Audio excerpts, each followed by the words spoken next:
choose out of compassion for the sake of this assembly and all living beings. Please turn the wonderful Dharma wheel to teach us how to leave suffering, attain bliss and birth and death, and quickly realize non-birth. Cung thính đại đức tặng thịnh, vì thứ pháp hội cập nhật thiết chúng sanh. Hình duyên diệu pháp luân giáo đạo ngã môn, như há liêu sanh thoát tư ly khổ đắc lạc, tất chứng vô sanh. Homage to the Blessed, Noble, and Perfectly Enlightened One. Nam mô Saranto Suchedo Ye Alahadi San Miao Samputo Xie.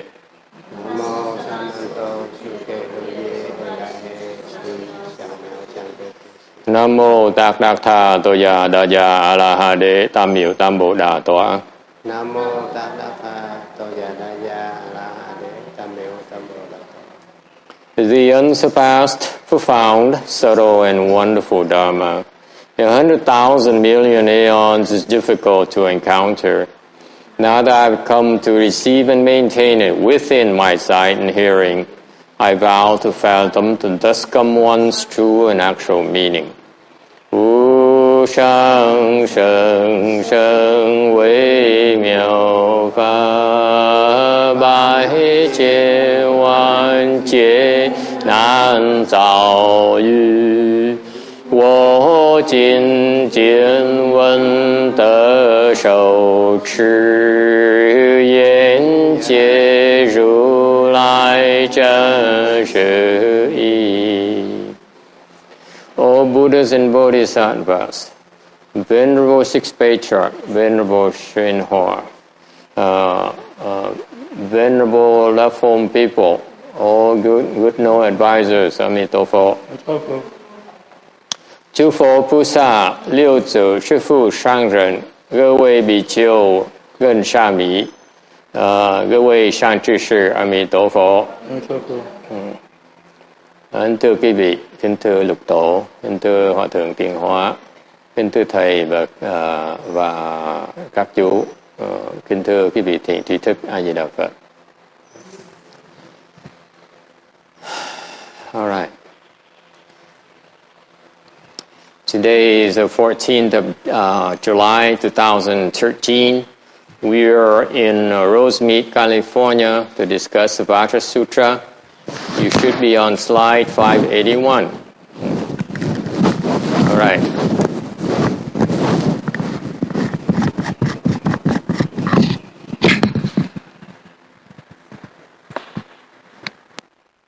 Last week we discussed extensively one slide on Anuttara Samyak Sambodhi. Tuần rồi chúng ta giảng rất cặn kẽ cái chữ Anodala Tam Miệu Tam Bồ Đề. It seems like every time I explain that word, I always something else new that needs to be clarified for you. Thầy đã giảng cái chữ này là hơn nhiều năm rồi. Mỗi lần giảng thêm một tí nữa. Coi như có nhiều cái ý nghĩa mà phải từ từ nói cho quý vị biết. Okay.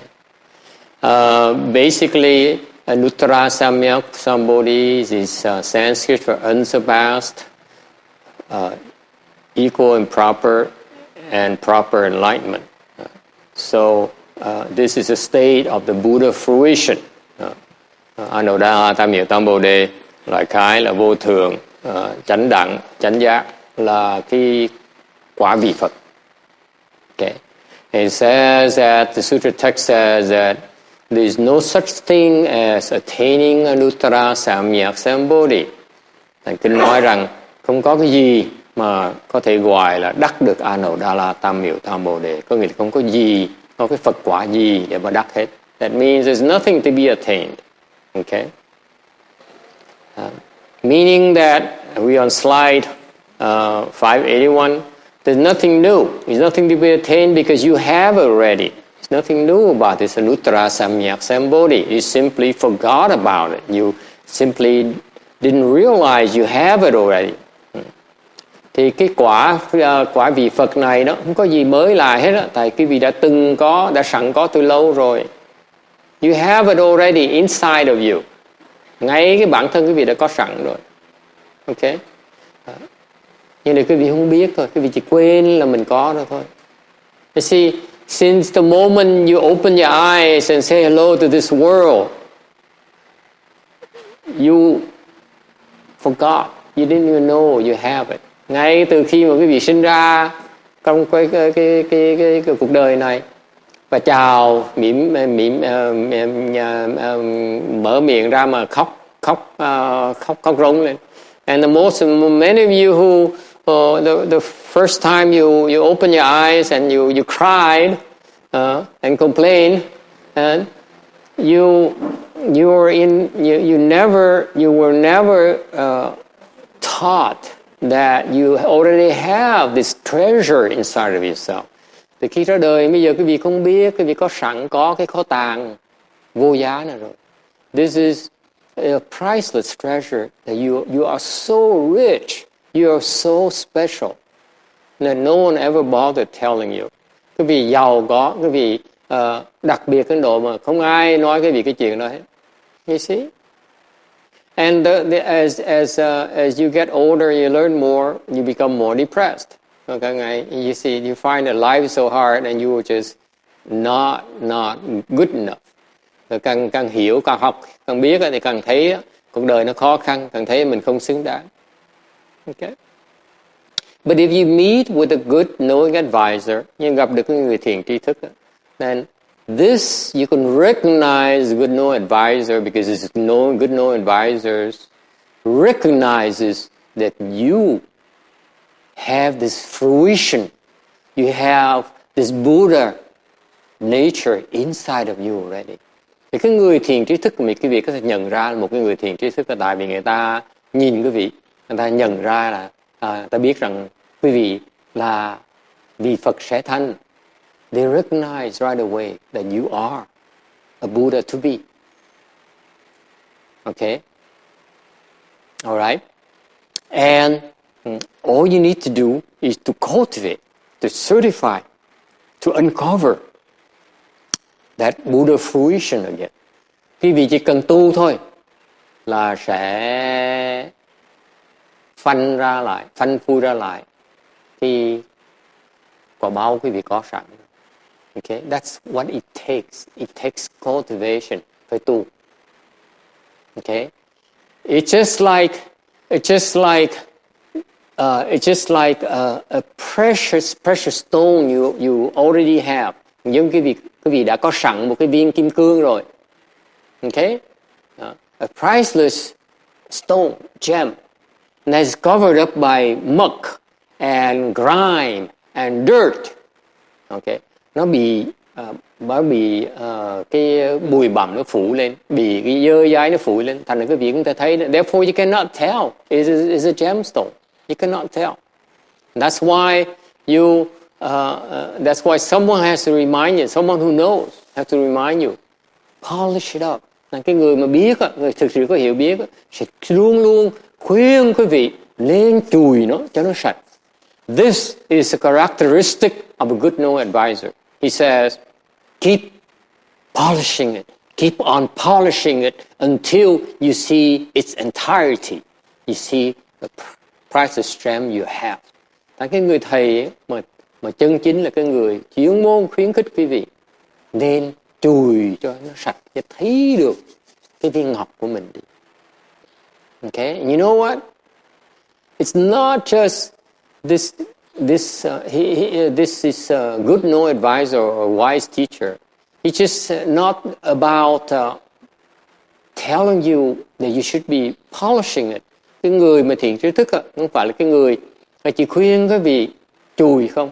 But this person actually teaches you how to polish it. Cái người này không phải chỉ là khuyên quý vị chùi không, còn chỉ quý vị và hướng dẫn và giúp đỡ quý vị để chùi cho nó càng sớm càng tốt. This good no advisor teaches you how to polish it and how to polish it quicker and better. Because the real good no advisors is never happy with your status quo. He sees you are so much in you that is a crying shame you're not working harder to polish it and uncover your Buddha nature. Cái người thiền tri thức chân chính là cái người sẽ không bao giờ thỏa mãn với cái hiện cái tình trạng bây giờ quý vị đang có. Cái người vị thiền tri thức khi nào cũng khuyến khích quý vị phải tu hành nhiều hơn và phải chịu cực chịu khổ hơn nữa để mà khai thác cái mỏ vàng quý báu quý vị đang có. Okay? Does it make sense to you? If you have such an incredible treasure, wouldn't you want that in a mind? Would you want to mine it out and make sure that you can utilize it? Right? If you know that's what you have, that's what you want, right? You wouldn't leave it uncovered and buried underneath, would you? Okay. Như quý vị đã biết mình có cái kho tàng vô báu này, thì quý vị làm sao mà có thể mà dưng ngồi đó mà đợi để cho nằm dưới đất được? Mình phải khai thác cái mỏ ngay lập tức sao mà đợi được? Is that right? Okay? So, you have to cultivate. Thành quý vị phải tu. Okay? If you cultivate, you go to the chanti, you sit there, and you bear the leg pains. That's cultivation. Thành quý vị tới cái thiền thất, tới cái chùa, niệm Phật, tụng kinh, thì cái vị đó là cái tu hành đó. Okay. Alright?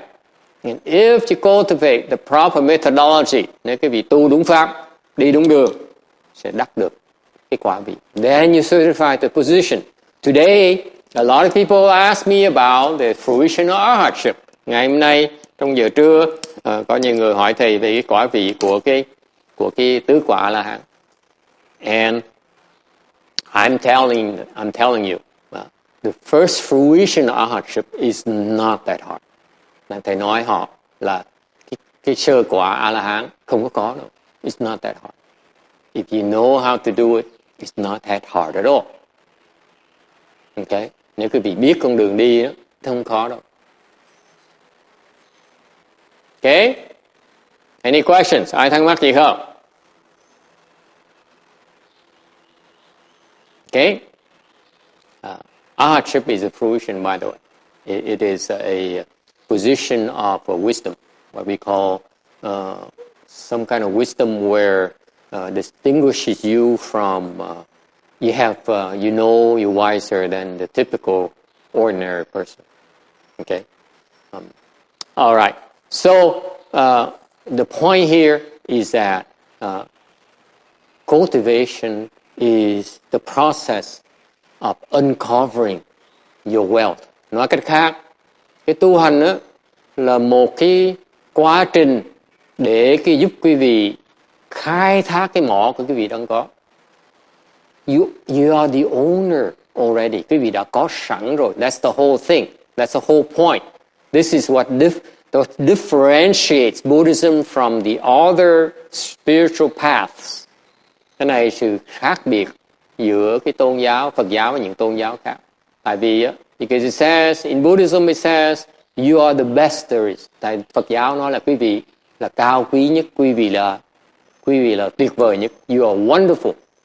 You see, you are for real. It's not like a lot of TV evangelists I happen to tune to in the past. I still remember it. Like early in the morning, I would listen. You know what I'm talking about. 2, 3 in the morning, you switch channel, you run to these TV evangelists who says, life's beautiful, you are the best, and you are gorgeous, and you deserve to be happy, you deserve to be successful, and so on, those things. Okay? They're not that far from the truth. Okay? It's just they don't know how to get there. That's all. Thành như nếu thầy nhớ lúc mà còn ở nhà đọc coi mấy cái đài tivi mà lúc giờ khuya đó, bật ra đổi mấy cái đài thì thấy mấy chỗ như bên cái mấy ông cố đào ở trên đài nói Pháp trên đài tivi đó, là cứ nói là bạn là người rất là tuyệt vời, bạn là người thông minh, bạn là người giỏi, thì bạn xứng đáng được thành công, bạn xứng đáng được hạnh phúc. Ok, thì họ nói nghe lọt tai, nghe sướng nghe sợ, thì họ không có sai. Ok, nhưng cái mà sai lầm của họ ở chỗ họ không bao giờ nói cái việc phải tu. The only difference is that, let me tell you, between Buddhism and the TV evangelists is that in Buddhism we think you're even more than that, you're even more wonderful that they're describing you, and more importantly, we tell you that you may be wonderful, we have to work hard to mine that treasure out, pull it out. It takes hard work. It takes sitting there and grinding your teeth and complaining and saying, Master is so cruel. Why can't he show us an easier pathway where I can become enlightened and successful and happy without having to work hard? Okay? The truth of the matter is that you have to work hard. You have to make sacrifices in order to uncover the true treasure. Cái sự thật là quý vị biết không? Đừng có ngồi đó mà than như cô Kim Điền, cô than đó ông thầy sao mà mấy năm trời ông có giảng cái gì mà nó dễ hết. Càng ngày càng túi ông càng ngày thấy ông càng đòi hỏi nhiều, càng khó khăn hơn nhiều. Tại sao như vậy? Tại sự thật là như vậy. Quý vị muốn tiến bộ là phải càng ngày phải chịu khó hơn, càng ngày phải hy sinh nhiều hơn mới tiến bộ. Ví dụ, I give an example. Why you have to make, okay, hold yourself, okay, don't get paranoid now, okay, I'm warning you. It's going to be hard to take, and don't tell your friends. Nên thầy khuyên cái cô mà mới tới đấy, mới tới đây mà không được dạy hết, chỉ bắt được ngồi thôi.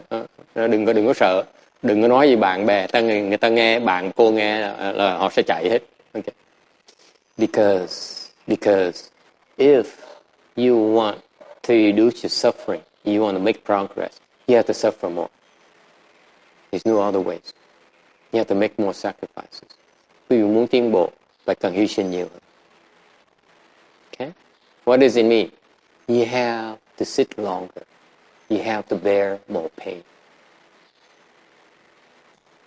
Okay? It's the same reason that when you first came, and you sat there for no reason, doing nothing and doing all the leg pains, and then all of a sudden, you liberated. Remember that feeling? That's a process. Same thing. You decided that you want to sacrifice your time and your pain and your hardship and undergo the hardship in order to get there. Same thing. You want to get even higher, you have to even work harder and do even more. That's what my master says. To endure suffering is to end suffering. You have to endure it first before you can end it. There's no other way. Okay? If someone tells you that, oh, you don't have to work hard, you don't have to, it's going to be so easy, so simple, requires nothing at all from you. There's no sacrifices to make. There's nothing you need to, no hard decisions to make. They are not telling you the truth. Okay? It takes hardship. It takes hard work. It takes suffering for you to end suffering. Okay? Sự thật là vậy đó. Đừng có, thầy nói cô này, đừng cô này tới rồi thì không được dạy, chỉ biểu ngồi thôi, ngồi thôi ngồi nhiên nhập định. Thì thầy dạy như vậy. Thầy nói là nếu tiếp tục muốn tiến bộ thì phải càng chịu đựng hơn, phải chịu khó hơn, phải tu nhiều hơn, phải chịu đau đớn nhiều hơn. Tại sao như vậy? Tại vì cái đó là cách duy nhất mà quý vị tiến bộ thôi. Như Ngài Tiến Hóa Ngài dạy đó. Ok? Nhận cái khổ là sẽ liễu cái khổ. Không cách nào khác hết. Ok? Any questions about that? Ai thắc mắc gì không? You don't have to agree with me. Okay? Không phải cần đồng ý. Okay? I'm telling you this because I looked and I have yet to find a way that you can make progress without making sacrifices, without being willing to endure the hardship and the hard work. Thầy nói như vậy tại thầy đã tu hơn 20 năm rồi, thầy chưa có cái cách nào nó dễ dàng hết, không có cách nào dễ để mà giải thoát được.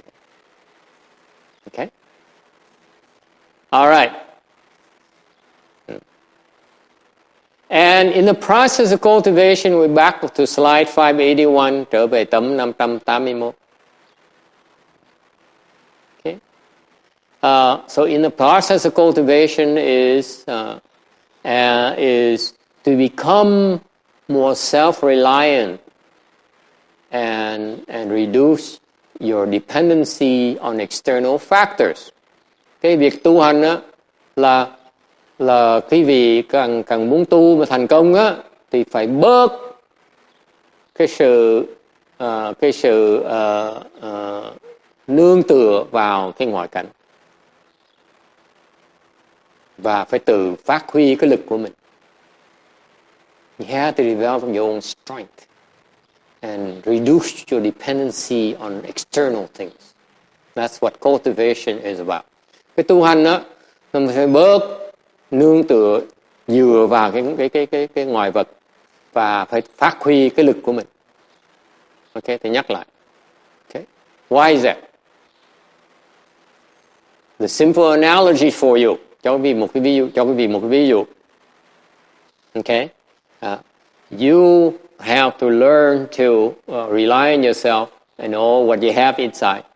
Quý vị phải tự lực. Tại sao? Because if you rely on external things, those are the things that will bind you.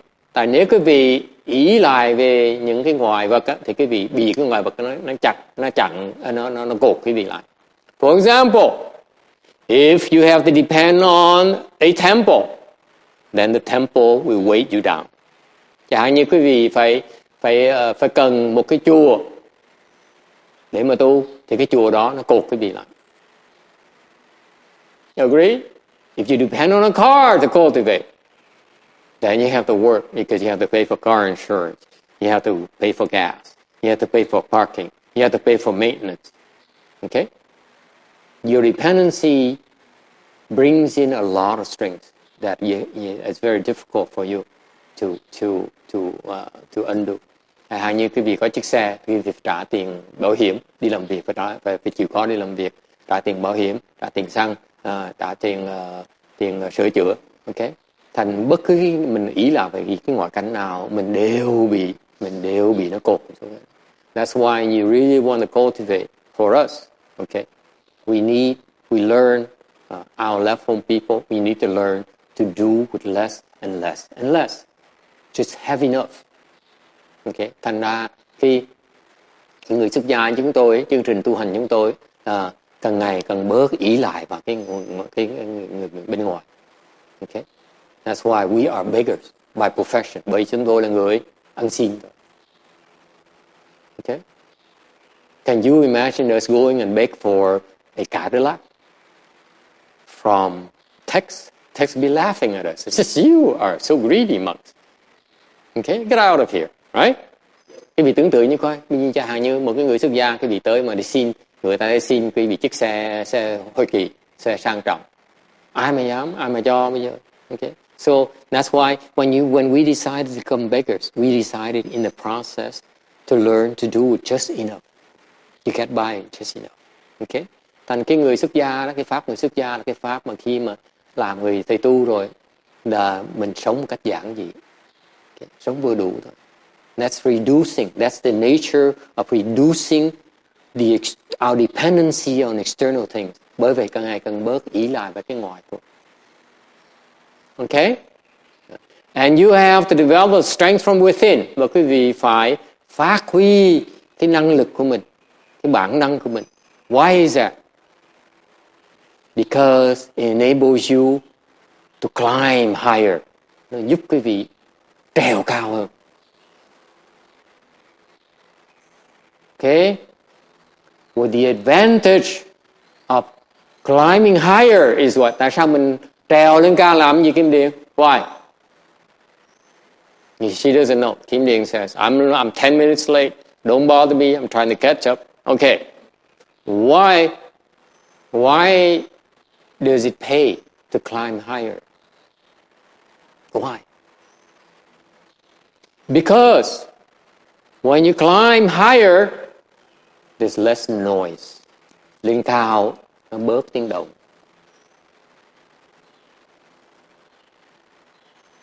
It's less noisy. Therefore your mind is clearer. Bởi vì cái tâm mình nó bớt bị dao động. You need strength to climb. Mình cần sức để mình leo lên. Okay? That's why. You want to get to higher grounds because it's less noisy. You have few people who can interrupt you. The weaker ones are stay down here. They can't climb up as much as high as you can. Therefore, they can't bother you as much. Right? Những cái người mà không có yếu hơn quý vị, người ta leo lên quý vị, lên cao cùng cái trình độ quý vị được, thành họ phải ở dưới nào, thấp là tài họ không thể nào làm phiền được quý vị. You see? Physically, that's why. Okay? That's why you need to have the strength. Bởi vì quý vị cần phát huy cái năng lực mình để mình có thể leo lên cao, càng ngày càng cao hơn. Is it clear? It's the law of physics. Newton's law. No. Okay? Just as far as my knowledge of science goes, the text says, my gosh, I'm glad he's a monk. Okay? Any questions? Ai thắc mắc gì không?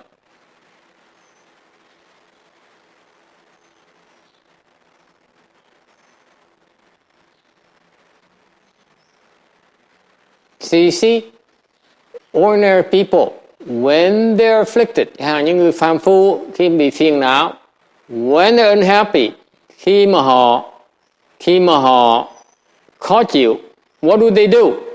Họ làm cái gì? Hả? Kim Ngân, Quả Ngân, có Kim Ngân nữa, mỗi chỗ có tên mới. Khi mà người phàm phu mình bị khó chịu, mình bực bội, mình làm gì? What do you do? Làm gì bây giờ? What happens is that when you are ordinary people, they're unhappy, afflicted, okay? They go to a different spot, right? Họ đi chỗ khác, bây giờ đi chỗ khác đúng không? When you're unhappy at home, you go to the coffee shop, right? You go to the movies, right? See, Ginny now is laughing. Okay? Same level, nó trật. What happened? Mình ở nhà khó chịu thì mình ra đi cine, hoặc ra cái tiệm cà phê. Thank you. Okay? Thì mình vẫn còn ở một cái trình độ nó khác. Wise people, they have to get out. They have to get higher. They have to climb up. Cái người muốn thoát là phải bay cao lên. Okay? Law of gravity. The higher you up, the few people are going to be up there. Tại càng ngày mình càng cao. Cái luật what's gravity in Vietnamese? Nhớ? Là sức hút của đất. Thì càng mình lên cao thì càng người đó ít ở trên đó hơn. Few people can bother you. Yes, Ginny.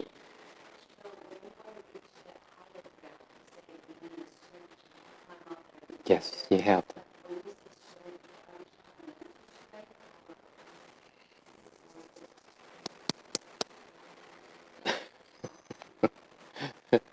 What strength are we talking about? Very good question. She's the only one who is awake right now. Có một người vẫn còn thức, còn the rest of you are sleepy. Ai cũng ngủ because we have such a good lunch today. Ngày nay ăn ngon quá. Okay? Even Bante says, "Wow, this thing here now has hot peppers. This is so good." Even thầy Tấn Lan thầy nói, bữa ăn này ngon hơn ngày hôm qua. Tại sao vậy? Bữa nay để cái ớt vào nó ngon hơn kia một tí. Thầy quên nói là có rau răm nữa, không phải là ớt không. Anyway, chị cô Ginny cô hỏi về khi mà sức mạnh mà thầy nói đó là sức mạnh cái gì? What kind of strength are we talking about? Hmm? Hmm? Spiritual strength. What is spiritual strength? Cái sức mạnh của tâm linh. Sức mạnh tâm linh là cái gì? What is it? She's going to answer her own question. Very good. What? You guys wake up. Quý vị thức dậy. Yes. She says, it could be wrong. This is so Korean. They lack self-confidence. Cô nói là có thể là tôi có thể sai. Thầy lập tức là chụp vào, thầy nói, cái người đà hàng sao mà thiếu tự tin dễ sợ. Cô nói là cái lòng tin. She says faith. Is it faith? Xiên chị, is it faith? Sounds that way. Cô nói có lẽ như vậy. What do you think?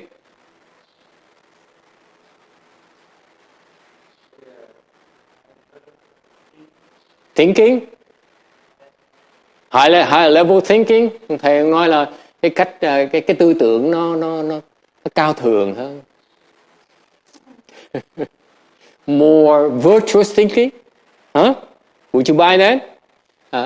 Cái tư tưởng nó cao thượng hơn, nó đạo đức hơn. Spiritual thinking? Compassion? Compassion. Compression? Huh? Comprehension, not compression. Compression is comprehension, right? Understanding. What do you think, Mr. Texan? Mr. Texan is shaking his head. He's shaking his knees and says, wow, this is good. Yes. What do you think? You have no idea? After all these years, you still don't know what we are about? No, I lost what you're talking about. I'm sorry. I lost the question. The question is, what is, when I talk about inner strength, the strength here, what kind of strength are we talking about?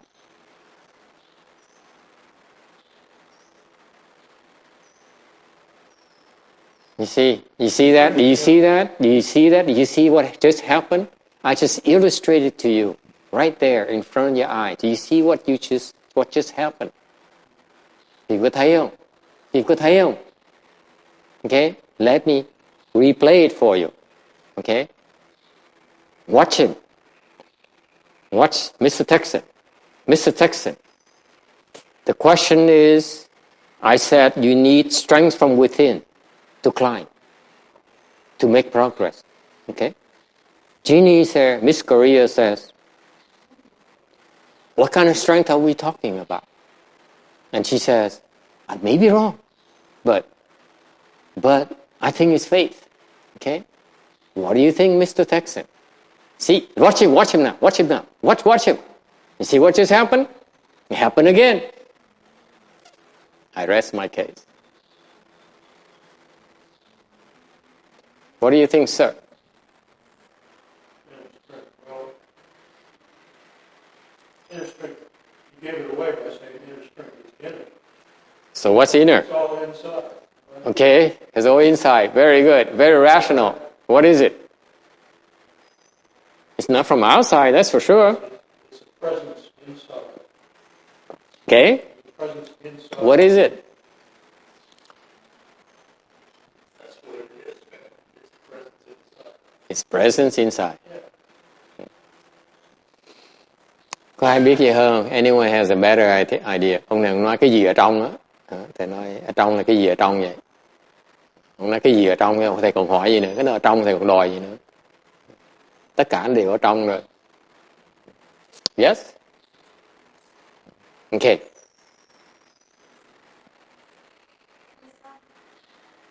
What? Chili peppers? Wisdom. Oh, I'm sorry, I didn't hear you right. Hañaberos? Trí huệ is a wisdom. Spirituality? What is it? Yes. Samadhi power. Định lực. That's a smart left-home person. Người xuất gia thông minh. It's close. Samadhi power. Strength here refers to something concrete. Cái sức mạnh này nó có thực sự nó có, không phải là chỉ nói lời thôi. It's not talk. This is something you have. Like Mrs. Texan says, it's inside of you. What else you want? He says, but he's not right. He's not wrong either. Something inside of you. Okay? Inner strength. There's a technical word for it. Có một cái chữ đó. It's called samadhi. Định lực. Your mental strength. Sức mạnh của tinh thần. Is it clear? Yes or no? Yes. Agree? I'm the only one who appreciates a good answer. It's a good answer. What else? You see, why do you sit there? Why do you sit there and bear the pains? And told nothing, just sit there and bear the pains. To develop the strength to leap, to climb. Every time you sit there longer, you climb a bit higher. Another hour, you climb a little bit higher. Another hour, a little bit higher. You see that? And then all of a sudden, pew, you get to. They can't reach you anymore. That's why you become quiet up here, because they can't reach you. Understand now? So the difference in knowing how to climb. Who cares? Who cares what you need to know? What you understand is as long as you climb, you get out of the way. Does it make sense now? Is it clear now? Huh? Quý vị hiểu thấy không? Mình đâu cần biết cái đâu. Mấy cái bà già trầu chẳng hạn, mấy bà già mà ăn trầu đó, chỉ biểu ngồi thôi. Mỗi lần ngồi như vậy thì cái định lực càng ngày nó càng cao lên. Càng cao lên có sức để mà lên, càng lên thì lên một lúc nào đó thì đạt được cái thiền định một cái là ở dưới nó không còn gì nữa, nó với thì mình không được nữa, thì mình thoát, giải thoát vì mình nó tới mình không được, hiểu không? Cái giải thoát cái việc chạy qua từ nhà này mà qua từ ở nhà mà khổ sở chạy ra nhà người bạn á, chạy ra nhà người mẹ cũng là cùng một cái trình độ, cũng một chạy không thoát được đó. Còn nếu cái vị muốn giải thoát thì chạy leo lên xe trường cao á, thì mới thoát ra được chứ, đúng không? You see, remember the analogy I gave you earlier. If you're unhappy at home, you go to your mother's place. Okay? It's the same level. There's no escape. It's the same types of problems you have to endure. The way to escape is to get out, get higher, so that these people down here can't reach you anymore. That's escape. Okay? And so every time you work hard, you make sacrifices and you sit in meditation and endure the leg pain. So mỗi lần cái gì mà chịu được, you sit there and you don't wiggle your legs when it's uncomfortable. Ngồi đó, mà không nhúc nhích khi mà chân nó khó chịu, khi lưng nó khó chịu. Cái đó nó đang.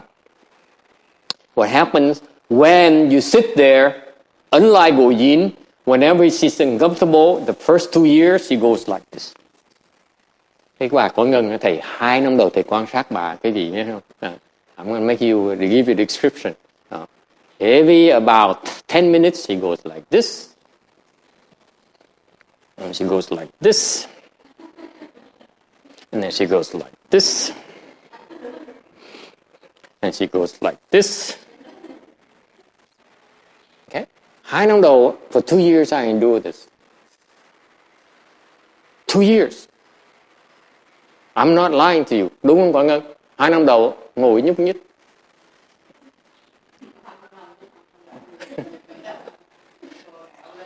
Yeah. Tell her to sit in full lotus. He said, yeah, okay, that's good. Nói mà con đang ngồi kiết già, gật đầu nghe, thầy nói có lý đó nghe, thầy nói có lý đó. And she wouldn't do anything. And chỉ gật đầu thôi. Even after 4 years with me, đã 4 năm trời rồi, she's still the same way. She sits there until she's in the chanchi. She sits there until she's tired, and then she goes like this.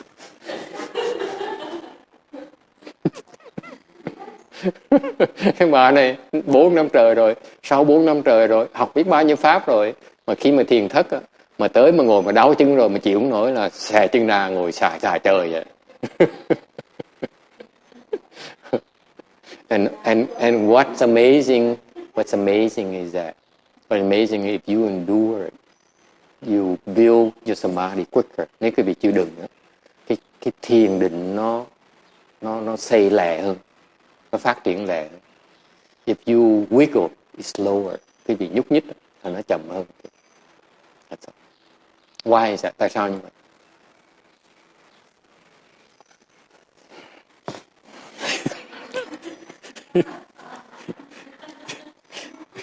What a mess.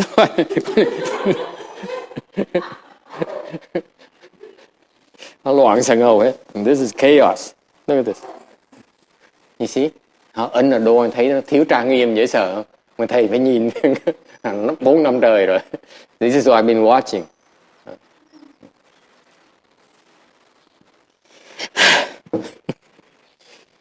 Vậy khổ dễ sợ lắm.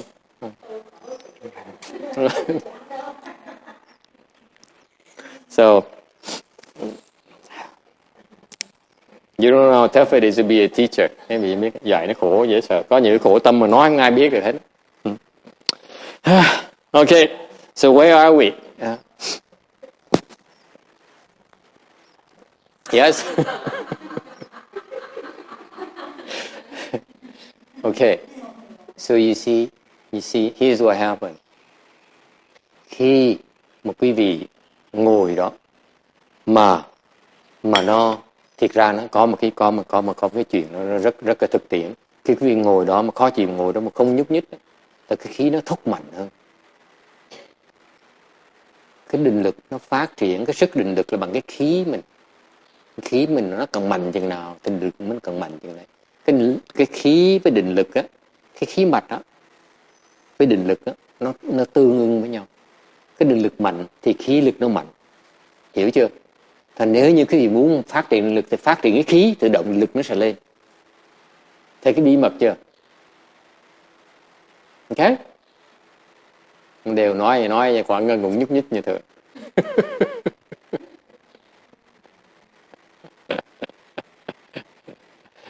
Okay.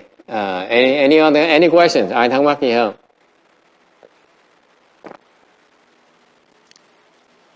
No question? No questions? Yes. What?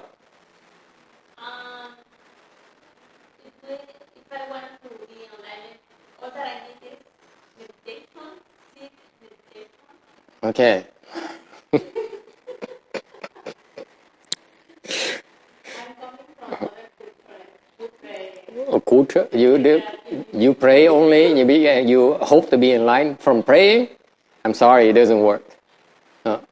Cái cô mẹ Tê Cơ cô hỏi là muốn cần gì để làm gì để mà giác ngộ.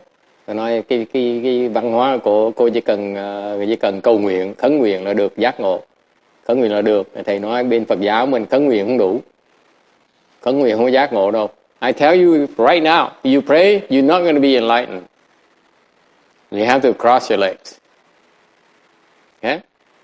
Thầy nói thẳng này, khi mà cầu khấn không có giác ngộ được đâu. Phải xếp bằng, chịu cái đau. You have to endure the pain. Okay? Then maybe you get online. Nên chịu đau như vậy thì có thể được giác ngộ. It's no guarantee. We have to see how much you're willing to endure. Pain you're willing to endure. Phải coi thử cái gì chưa đựng đau đến chừng nào. If you do like what I just described to you, you will not become enlightened. I tell you that right now. Chắc chắn cái gì đau mà xoài chân ra, duỗi cái chân ra là chắc chắn không có giác ngộ đó. Đau là ngồi yên. When it hurts, you don't move. Okay? Yes. I came from other spirituality, religion. Yes. And I mean, you're Catholic? obedient. You're Catholic, right? Yeah. Like many of your compatriots. Yes. We have to be obedient, Yes. humble, and to do many things. And then we suppose we are better person. Okay, let me translate first of all. Cô đừng nói tôi phía tôn giáo tôi thì nói tôn giáo cô phải là công giáo, nó là dạ đúng. Nói tôn giáo tôi ấy, là tôi phải khiêm tốn và phải biết nghe lời. Thì như vậy so you have to be humble, you have to be obedient. Have compassion. Okay, And we pray that God give us the strength and other things. But we just pray. okay. The meditation that you teach is so different. Yes. Cô nói là bên phía tôi là công giáo của cô là cô chỉ phải nghe theo cô được dạy là cô phải biết khiêm tốn, phải biết tốt, phải biết nghe lời, vâng lời. Thì và cuối cùng là phải biết cầu khẩn, cầu với thượng đế thì thượng đế sẽ cho hết tất cả. Ok. Còn phân giáo, tôn giáo mình á là mình không có như vậy, mình ngược lại. So what do you learn from us so far? I suppose when we do meditation, we develop that qualities like compassion, that virtues. But yesterday you said you learned nothing. Oh, yes, I did. Oh, okay.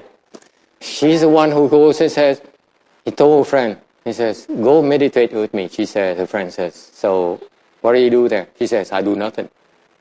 And so her friend says, what did you learn? What did they teach you? She says, he taught me nothing. And now she comes here and says, I learned so much from you. Yes. I think it's a different process because in meditation you develop things that you in another place you learn just like theory about things. Mm-hmm. But that is not for me. We're building. We're developing skills. We're developing ability. Knowledge is not that important. The knowledge is biased, is a more emphasis on developing what you need to know what to do to get stronger. Okay? Not theory. The theory is here. It doesn't make you stronger. It makes you more knowledgeable. It makes you weaker, you ask me. You have no muscles. Okay? Thì cô nói là cái tôn giáo khác, cái đường hướng khác, người ta là chú trọng về cái lý thuyết, về cái sự hiểu, cái sự biết, cái tri kiến, chứ còn cái sự hiểu biết, chứ còn về cái bên phía mình á, thì phía mình thầy nhắc lại, phía mình á, là mình tu cái sự học cái cách để mà gây dựng, để mà xây, để mà phát triển, mình xây lên, chứ mình không chú trọng cái lý thuyết. So far, so good. Okay. Now, let me explain to you the thing about that I explained in Vietnamese earlier. Sometimes I explain Vietnamese, I forget about English. Sometimes I say in English, I forget about Vietnamese. I should explain Vietnamese is that the reason that when it feels uncomfortable, pay attention, Jeannie, stop moving. Okay, is that, and you don't fidget, you don't wiggle yourself, you don't move. Okay, what happens is that it builds your chi. The chi flows stronger. That's what happens. Khi mà quý vị ngồi yên mà không có nhúc nhích đó, thì cái khí nó thúc mạnh hơn. When you wiggle like this, the chi weakens. It doesn't build as quickly. Vì nhúc nhích như vậy, cái khí nó không nạp vào, nó lẻ như khi mình không nhúc nhích. When you don't move, that's when the chi builds up a lot quicker. Cái khí mà khi mà quý vị mà không nhúc nhích đó, mà khó chịu mà không nhúc nhích đó, nó thúc mạnh hơn nhiều. Okay? That's how you build up your chi. Càng ngày, your chi strength, càng ngày khi ngồi đó không nhúc nhích, the longer you sit there, the longer you don't move, the stronger your chi flows. Is that clear? It's a physical event. There's no two ways about it. Cái việc ngồi đó mà không nhúc nhích đó, mặc dù nó khó chịu, mặc dù nó đau đó, ok, thì càng ngày khí nó càng thốc càng mạnh, nó tự động. That's all you have to do. You sit there, you do nothing. That's precisely the instruction. You understand now? That's the secret. Cái bí mật là vậy đó. Mình không có nhúc nhích, mình không đung đầy hết đó, thì khí nó càng ngày nó càng mạnh. That's the exactly instruction. Don't move. Đừng nhúc nhích. Chừng nó thôi. Nó khó chịu, kệ nó. Nó mệt, kệ nó. Thì khí nó càng ngày nó càng mạnh. Nó mạnh như vậy, tự động. Mình sẽ nhập định. When the chi is strong enough, you will enter samadhi. Naturally. You understand now why it happened? Quý vị thấy không? Tại sao mình cứ ngồi thiền thất bao nhiêu người này nhập hết định tới định khác? Tại càng ngày ta càng cái khí nó càng thốc. So the secret about samadhi strength is equivalent to chi flow strength.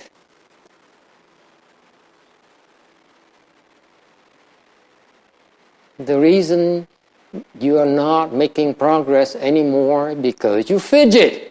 You still fidget like hell. Don't move. Don't lean forward.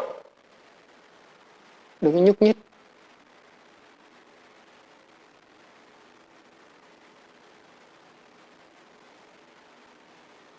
Okay? Okay. I'm tired. We stop here. You got it? It's that simple. Just sit there. Don't do anything. Absolutely nothing. Không được làm gì hết. Don't do anything. Không được làm gì hết. That's the secret of Chan. Cái đó là cái bí mật của cái thiền.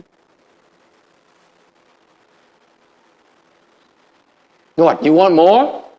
This is a lifetime of understanding. Cả đời thầy tu thầy hiểu cái chừng đó. This is all I understand after 20 years of practice. You want more? Okay, we talk more.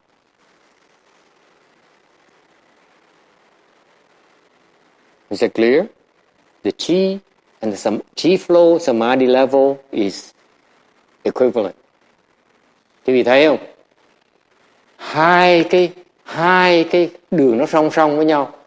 Cái khí nó thốc với cái định lực á, nó tương ưng với nhau. If it pushes up here, this is all you can go with samadhi power. Okay? Nếu cái khí quý vị chỉ thốc được chừng này thôi đó, thì cái định lực quý vị chỉ tới được chừng này thôi. Có thấy không? So if in her case, when you train her to push her chi up here, that's what happens to her samadhi power. Chẳng như cái cô này, cô không có định lực, biểu cô ngồi đó, cô nó khóc, khí nó thốc lên đó, thì nó đẩy lên như này, thì động định lực đó, nó lên theo. You see that? It's automatic. Đẩy nó lên thôi. Chỉ đẩy khí là cái định lực nó sẽ lên. No need for theories.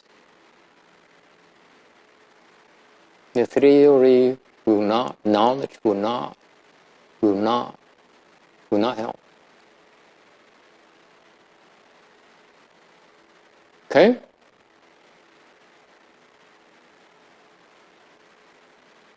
That's not the only way. There's more ways. Okay? But this is the brute force way. Cái này là cái có nhiều phương pháp nữa, không phải có một cách đâu, có nhiều lắm. Okay. Nhưng cái này là cái đường chính. This is your foundation. No matter what you do, as long as the chi flows stronger, the samadhi will increase proportionally. That's a foundation. Cái căn bản cái vị là chỉ cần thốc cái khí, bất cứ chuyện xảy ra cái khí nó phải thốc lên. You understand now? You build your foundation by not moving. Thành vì cái vị xây cái nền tảng bằng cách không có đụng đậy. Đừng nhúc nhích. Kệ nó, đau kệ nó. If it hurts here, leave it. If it hurts here, it's okay. You can cry later. Okay? That's all there is to it. Okay? But it's not easy to do. Để không phải dễ làm đâu. Because no, very difficult to do. Why is that? Tại sao nó khó làm? Why is that? You think you can do it at home? Quý vị nghĩ ở nhà làm được không? If you sit there and it hurts so much, guess what? The phone rings. Ngồi đó chân nó đau, bỗng nhiên cái điện thoại nó reng. Okay? Or your nephew walks in the door. Người gõ cửa. You constantly interrupted.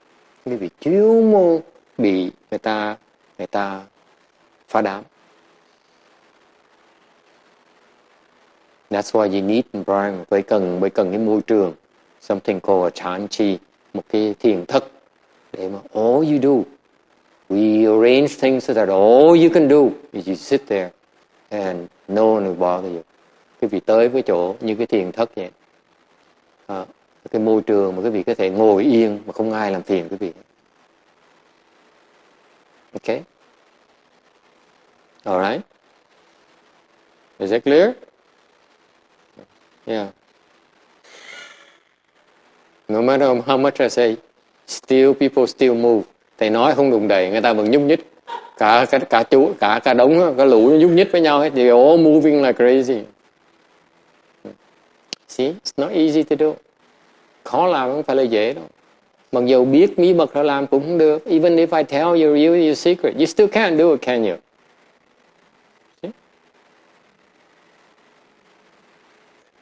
That's a teacher's job. I know you can't do it. So I have to find ways to help you do it. That's a teacher's job. Thành mặc dù biết cái vị chỉ đường, cái vị làm cũng không được như thường. Tại cái việc nhiệm vụ người thầy là tìm nhiều phương tiện hơn nữa để giúp cái vị làm được. Okay?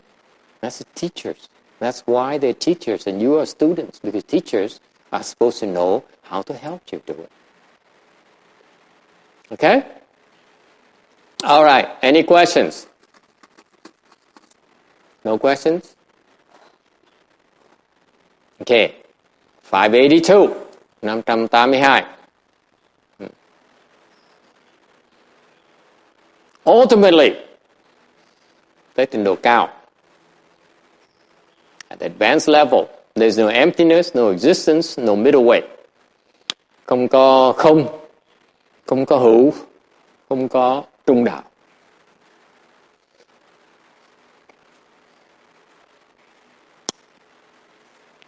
What is meant by no emptiness? Tại sao không có cái không? Emptiness, first of all. Okay. Here refers to true emptiness. Cái không này á, thiệt sự là cái không phải không của người tiểu thừa đâu. Tại con thầy tiểu thừa, thầy phải giảng cho nó rõ. It's called true emptiness, not just emptiness. Okay. So differentiate between the emptiness of the arhat, which is an emptiness, with the emptiness of the self. This is the first stage of emptiness. And the emptiness of self is very, very low compared to something called true emptiness. Big difference. Có người hỏi tại sao thầy không với là chân không nó khác nhau chỗ nào? Mình học khác nhau ở chỗ. This is important. You have to memorize it. Don't try to understand. Okay? Sometimes when you listen to Dharma, you just listen. Okay? You be exposed to it. Eventually it will make sense in a few more centuries. Okay? If you're lucky. Nhiều khi cái vị nghe Pháp chỉ cần nghe thôi, rồi không cần hiểu ngay lập tức. Okay? Chỉ có nghe thôi. Chỉ có thâu thập vào thôi. Không tìm hiểu. Don't try to understand right away. The advanced Dharma is too advanced for you. There's no way for you to understand. Doesn't mean you shouldn't understand. You still have to understand. You have to listen to it so that you can understand later. Okay. Mặc dù nghe không hiểu đều những cái pháp đại pháp cái gì phải nghe rất nhiều lần mới hiểu được. You have to listen to it a lot of times before you have a chance to understand. Okay. If you listen, you don't want to listen anymore, you never understand. Cái vị nghe mà không chịu nghe nữa là cái vị sẽ không bao giờ hiểu được. Okay? All right. So what is true emptiness? Emptiness is refers to the emptiness of the self. Nó nhắc lại cái không này là cái không của cái ngã. Đây là cái thực sự quý vị thấy được cái không lần đầu tiên. This is the first level of emptiness that is considered emptiness in Buddhism. Nhưng Phật giáo cái không này là gọi cái không thiệt sự mà quý vị thấy được khi quý vị tu. When you cultivate, you actually certify to this arhat certified to something called emptiness. Người A La Hán khi mà tu đó, người tứ quả A La Hán sẽ đắc được, sẽ chứng được cái không. Cái không này không của cái bản ngã. Okay? Emptiness of the self, meaning that there's no more self, there's no more sense of ego. Cái không của cái ngã có nghĩa là quý vị không còn thấy mình nữa. There's no ego, không có mình nữa. Cái mình nó mất rồi. There's no more me. Right now, all of you is me, right? Hiện bây giờ quý vị là toàn là bản ngã không à, right? I like it, I don't like it. Quý vị nói tôi thích, mà tôi không thích, right? Is that right? You go through life, you say, I like this, I don't like it. Quý vị phải không? Cái mỗi ngày quý vị thích cái này, ghét cái khác. Am I correct? Yes? I like this, I dislike this, right? I like the food, I don't like that. Okay? Mình thích ăn cái này, không thích ăn cái kia. Right? I like jackfruit, I don't like durian. Tôi thích ăn mít, tôi không thích ăn sầu riêng. Huh? I like Chinese, I don't like Afghanistan. Thích đồ ăn Tàu, không thích đồ ăn Ái Nhĩ Lan. Right? That's because at the center, everything you do has an ego. Tại vì tất cả cái vị làm, trong tất cả mọi chuyện cái vị làm nó đều có trung tâm, nó trở về lại cái ngã của mình hết. Mình, tôi. That's how disgusting it is. Nó bầy nhầy như vậy đó. Everything goes back to me. Okay? It's ugliness. Okay? When you cultivate and you reach a fourth stage arhatship, including the first stage to the second stage and the third stage arhats, they still have an ego. Okay? Cái người sơ nhị, cái tam quả A-la-hán vẫn còn cái ngã. They still have an ego. Yes, even the third one still have an ego in the other realms. Yes, okay. Cái người ngay người tam quả vẫn còn cái ngã như thế. It's still there. The center, everything they do, it's just like you. Me. This is the secret. Okay, đây là cái bí mật của người sơ trên tam quả. Vẫn còn cái ngã như thế. Họ làm cũng vì là cái ngã mà làm. You know that? Bhante Ratana is so disappointed. He said, oh my God, my world is crumbling down. I thought they're sages, but they're so egocentric. They are. That's the way it is. That's the nature of ignorance. Nature of confusion. You are the most important thing. Thành ra cái vị thấy những cái người phàm phu đó, nó khác. Nó giống nhau ở chỗ là ai cũng nghĩ mình là quan trọng. You always think, all you ordinary people think you are the most important thing in the world. That's it. Nothing else more important. Don't tell me you love someone else better than you do, than yourself. Forget it. Right, Ginny?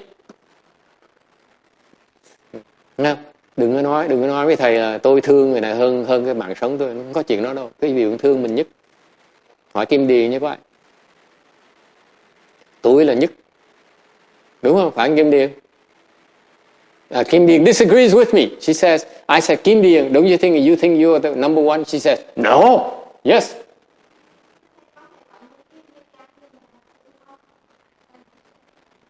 Okay.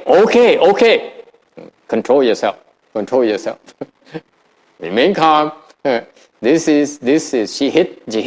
She gave me a good hit, but cái cô nói, she says, Master, with all due respect, this is added in parentheses, all due respect, okay? Only the English would say that. The Vietnamese, they don't have that kind of manners. He says, but You know, very often you have the father and mother, the parents are willing to give their lives for their children. How about that? I thought about that even before I said anything, and then she had to bring it up. That's how slow she is. Thầy đề nghị cái chuyện này trước khi mà thầy nêu ra cái chuyện mà có ngã nó rồi mà cô này vẫn nhảy vào đó như thường. Yes, anyone wants to help master. Ai muốn Ginny, would you like to help your favorite master, or you rather side with your friend back there?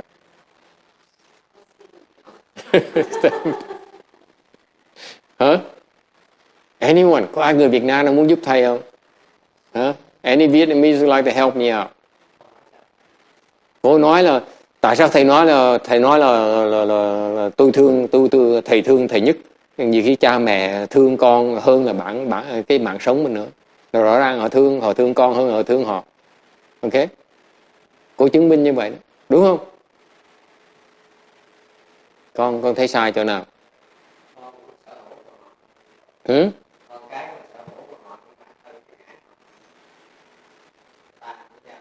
He says that those parents who kill themselves or who sacrifice themselves for their children because they look at their children as their possessions.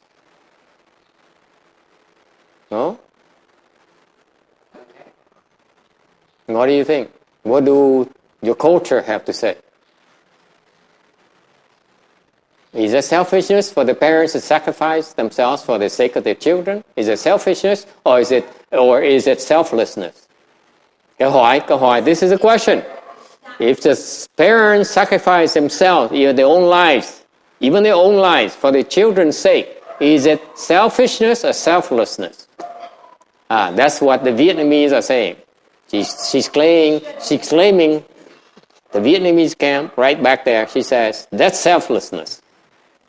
Would you like to contradict the Vietnamese? Yes? But I think that fathers think about themselves because it's a pleasure for them to have babies, and they. You mean it's their responsibility? It's their duty to sacrifice themselves?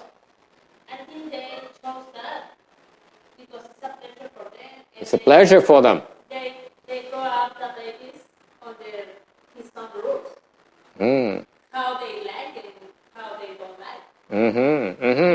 They're still liking and disliking. Okay. Yes? Right, well, it's different in different cultures. Okay. And Which culture are you referring to now, here? well, we refer to several. Okay, fine. Okay, well, in American culture, I think it's really selflessness more often than not. Tùy cái văn hóa người Mỹ thì phần lớn đa số nó cái đó gọi là vô ngã. Nếu mà cha mẹ hy sinh cho con cái đó là vô ngã. Okay, that's selflessness. For the American culture, do we agree? The rest of you Americans. Okay, here's a comment. I want to deal with this point. You say people think they own their children. Well, that's not so in American culture. We don't think we own our children. However, like if you take Islamic countries, they think they own their children. And if the children don't do what they want, they'll kill them. You know, so I mean that's ownership. That's what people own their children. That's how they think.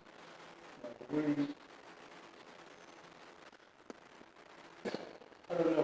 We must project ourselves into our children or something like that. Because we'll do without so that they we put them there. Okay, if there's other American who would like to voice his opinion. Yes, Mr. America. We also identify ourselves with our children. We want them to live our lives for us and parents. It's like sacrificing themselves for the children still isn't themselves. Okay, so it's not necessarily ownership, but you project themselves on the children, right? Okay? Part of their identity. Yes. So it's not that much different ownership. When you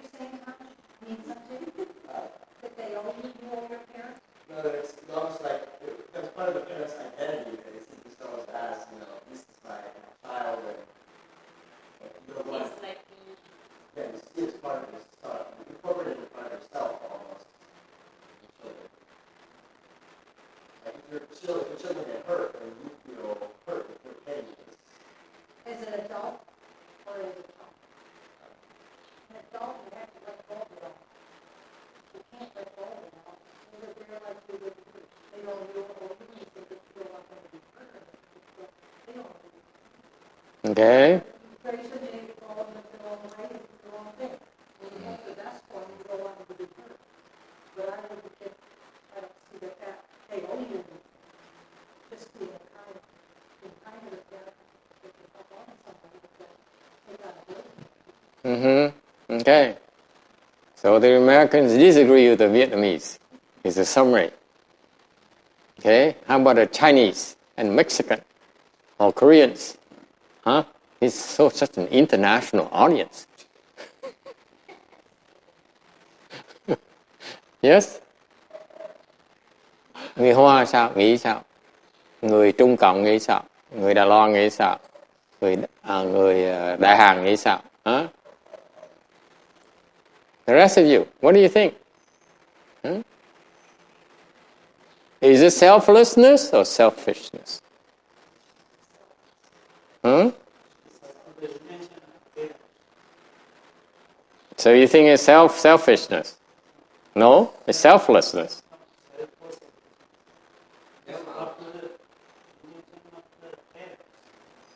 Okay, so is it selflessness or selfishness? When they sacrifice themselves for the sake of their children, is it selfishness or selflessness?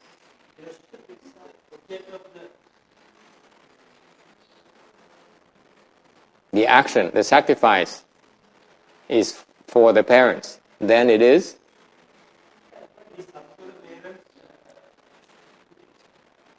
So it is? We need to restrict this discussion to people that actually have children.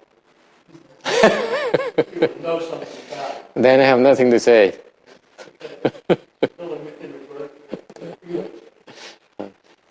You're so opinionated.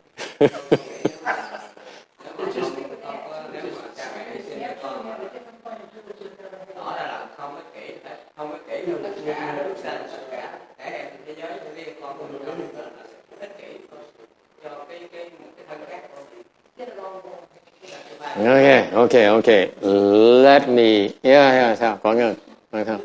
Sao cái này ích kỷ là không ích kỷ?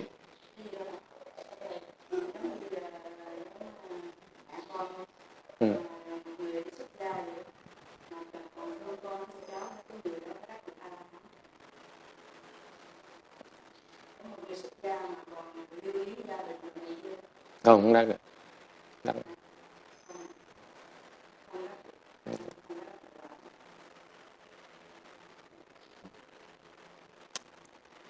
So she asked another question. I gave an answer right away because I don't want to get distracted. Okay, sao? Yeah, let me answer the question for you. Okay, because this is a subtlety that I know you mortals cannot possibly comprehend. Thế nào là cái uẩn khúc mà những cái người phàm phu quý vị vẫn thể là hiểu được. Okay, I tell you why it's still selfishness. Thầy giảng cái việc tại sao cái đó vẫn là ích kỷ như thế. Would you like to know why? Either, okay, they think that after they sacrifice for you, you hear about it the rest of your lives.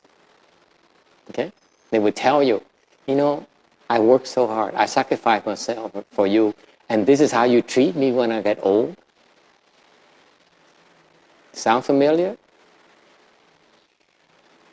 Because if they really sacrificed for the sake of their children and forgot about it and never brought it up again, then it is selflessness.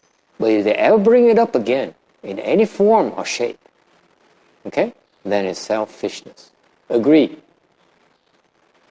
Okay, never mind about Americans. They don't get it. Okay?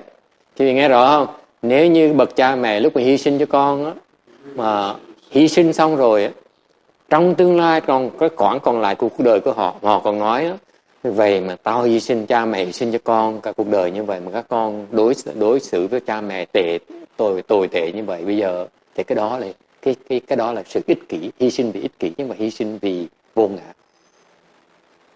Okay, I will tell you, the overwhelming majority of the parents who sacrifice their children will end up telling your children when they get older, I sacrificed so much for you, and this is how they treated me. They don't call me. They don't say hello. They don't send me money. They don't call me on Father's Day. Right? Does it ring a bell? Quý vị biết không? Đa số những người bậc cha mẹ mà khi mà hy sinh cho con rồi đó, okay, thì sau này còn lại cuộc đời của họ sẽ nhắc quý vị nghe, không bao giờ quý vị quên được hết. Nói là quý vị biết không? Bà có biết không? Tôi hy sinh cho nó, mà bây giờ tôi già nó rồi, nó coi thường tôi. Ok, nó không gọi tôi khi mà mấy ngày lễ, nó không thèm gửi tôi là gọi điện thoại, tôi không gửi cái thơ tôi nghe. You know, I will tell you, now I'm 80 years old.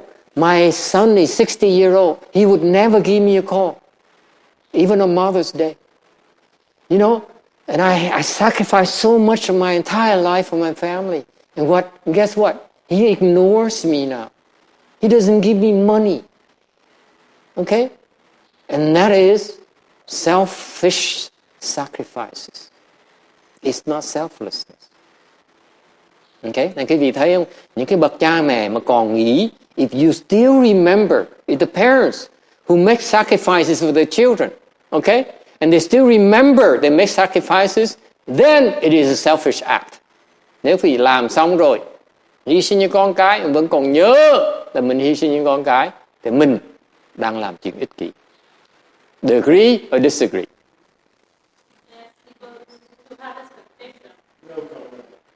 No comment. The Americans are chickening out. Huh? Agree or disagree?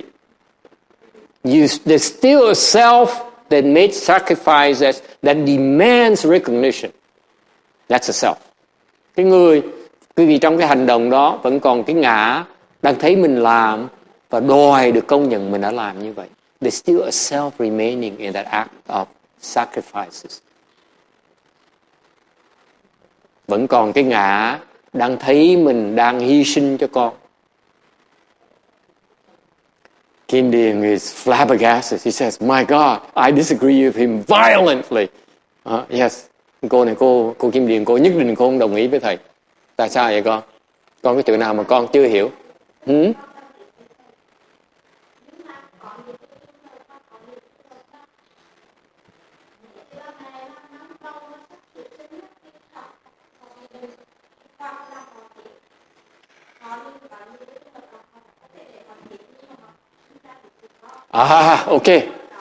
Okay.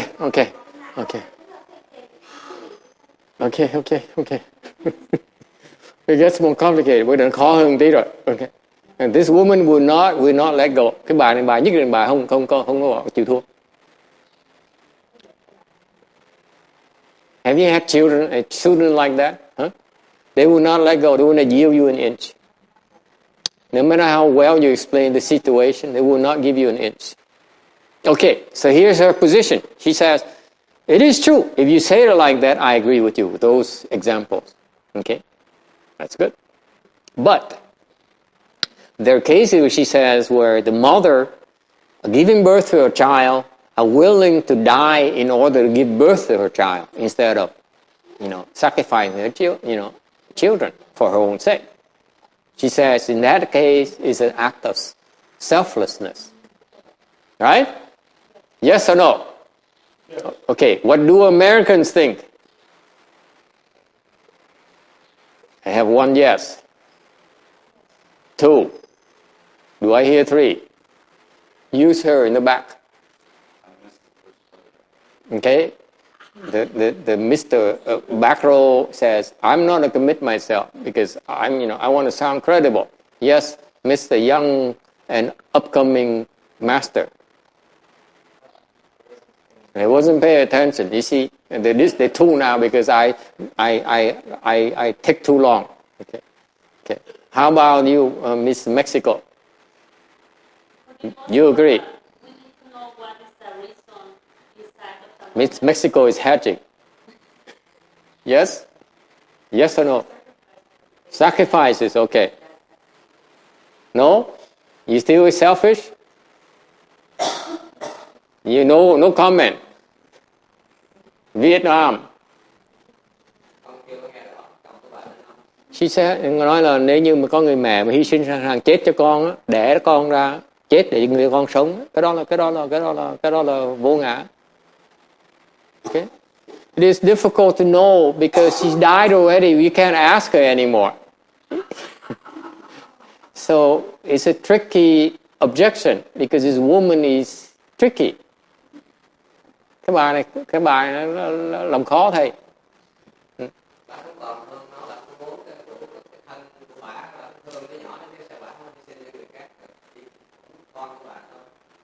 He says, but she's only sacrificing for her own child, not for others.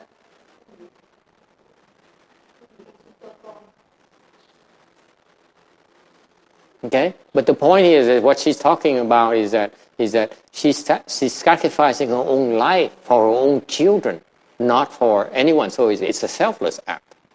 Okay. I don't know. Let me think. Can I look at research this until next week? Thầy suy nghĩ được không? Huh? Okay, might as well give you an answer. Take a stand, huh? Okay. It's still selfishness. I take a stand now. Vẫn còn ích kỷ như thường. What is not selfish? Cultivation is selfish. Huh? Selfish. You think cultivation is selfish too? The selfishness meaning there's still a self. There's still a self somewhere. Okay? Even though you make a sacrifice, there's still a self who's making sacrifice. Okay? She still sees herself making sacrifices for her child. Okay, well, you're expanding the limits of what we're talking about. So you're going to say that we're talking about selfless, real selfless. There's still a person making sacrifices. She still sees herself making sacrifices for her child. That's why it's still a selfish act. Cái người mà mẹ mà hy sinh cho người con đó, chết cho người con sống đó, vẫn còn thấy mình đang hy sinh cho người con để mà nó sống. Vẫn còn thấy cái ngã đang hy sinh. Chỉ hy sinh cái ngã chứ mà không phải là vô ngã. When you sacrifice yourself doesn't mean you are not selfish. Make sense? You see, Miss Vietnam is confused. You're mixing up. No, listen to me carefully. You're mixing up the meaning, the ordinary meaning of the word selfishness with the Buddhist meaning of selfishness. Selfish, having a self and not having a self. I think it's getting mixed up. The common usage of selfishness. No, I'm not. You're not listening. You don't understand. Let Miss Vietnam clarify herself.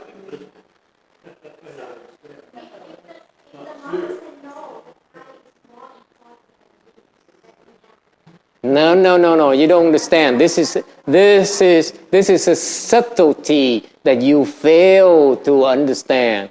Let me repeat it for you. Okay? Just because you sacrifice yourself doesn't mean you're not selfish.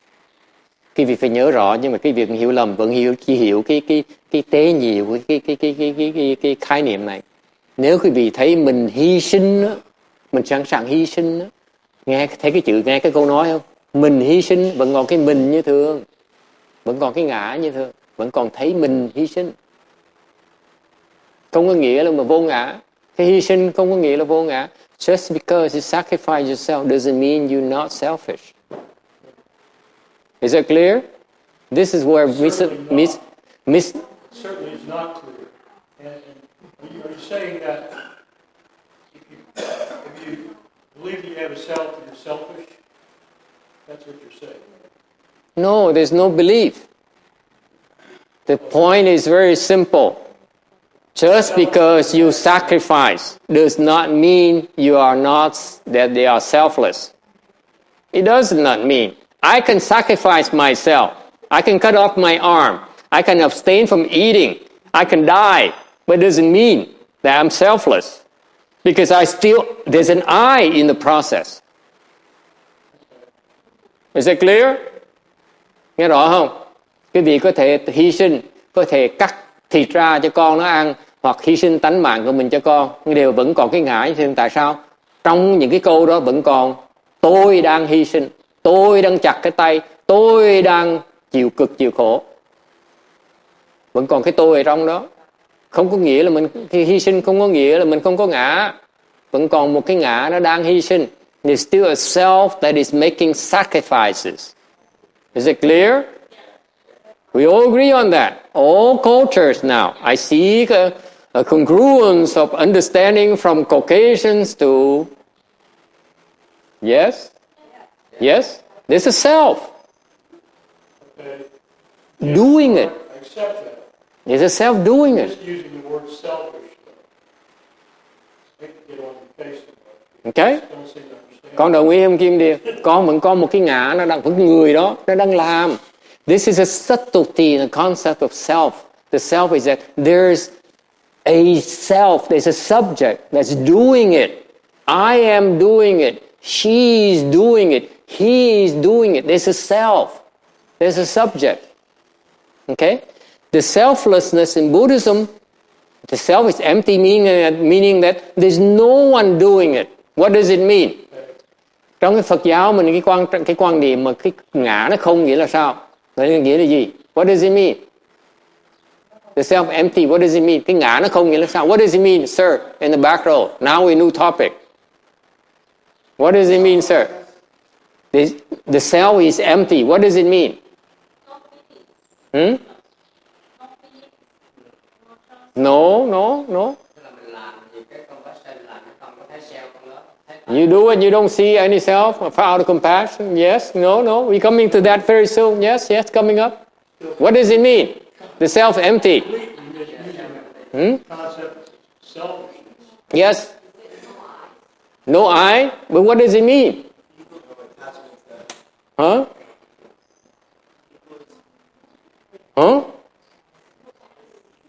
No ego. What does it mean? Ego is a concept. What does it mean in practice? When there's no self-doing, what does it mean? Self-preservation, yes. Miss Taiwan, yeah? No thoughts? Normally? Nobody? Okay. Empty space? Miss Vietnam is going off a rockers. Cái cô Việt Nam này loạn sang ngầu hết. Miss Italy. Miss Italy. Miss Italy. No I? What does it mean? What does it mean?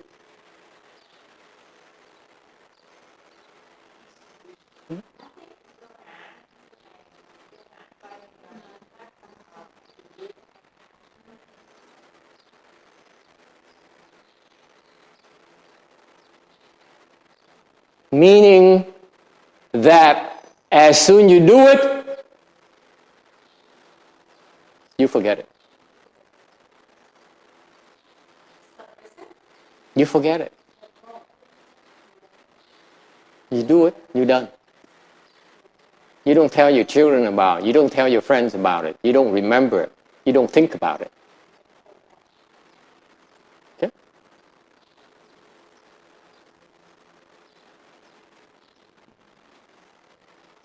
Okay? No? No memory? Yeah. That's the Italian way. It's not Italian way, that's right. You remember everything. Yeah, you remember everything, especially the Corsicans. Yes?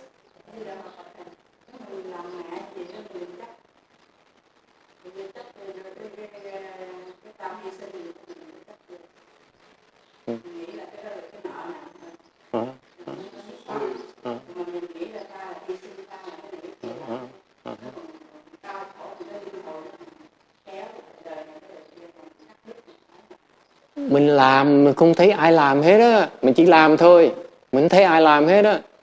What happens is when you're selfless, you have no self. You do it, but you don't see anyone doing. It's no big deal to you. You see, understand that? It's no big deal to you. Nói cách khác là quý vị làm quý vị không thấy gì quan trọng hết á. You understand that? It's no big deal. Everything you do is such a big deal to all of you. Tất cả những chuyện quý vị làm nó đều quan trọng cho quý vị hết. Am I right? Đúng không? Làm gì cái cái này quan trọng. I must do it. I must cook. I must clean the clothes. Oh my God, I must water the plants. Thấy không? Quý vị suốt ngày nói tôi phải nấu, tôi phải rửa chén, tôi phải rửa áo quần, tôi phải tưới cây. I have to take care of my dogs. I have to take care of my wife. Okay?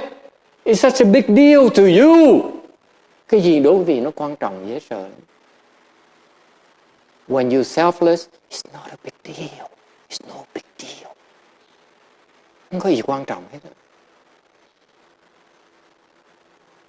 Is it possible? Yes, it is. Don't look at me like that. Mấy người nhìn chừng hững. Sao nói gì lạ? Tôi nói cái gì đó mình nhìn tôi kỹ vậy. Làm như tôi nói lối, nói láo vậy đó. You think I'm lying to you? No. It's true. It's true. It's no big deal. It's no big deal. You see, the example she uses is beautiful. She says sacrifice because it's a big deal. Even when you sacrifice, it's no big deal. Like no sacrifice whatsoever. Whether you sacrifice or you help or you don't sacrifice, it's no big deal. Quý vị hy sinh cũng vậy, không hy sinh cũng vậy. Nó không có gì quan trọng hết. That's an empty self. Miss Vietnam is confused like hell. She's not taking notes anymore. You can tell right away. Cái bà Việt Nam, cái cô Việt Nam này, cô Việt Nam này, cô khó chịu dễ sợ. She's in a fighting mode today. There's a self-fighting. Cái người này đang đấu với thầy. Yeah.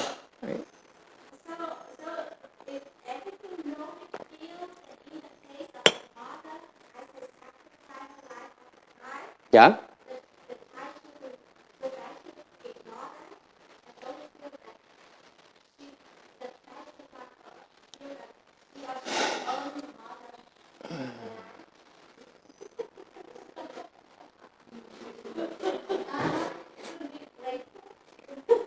She's like a Doberman.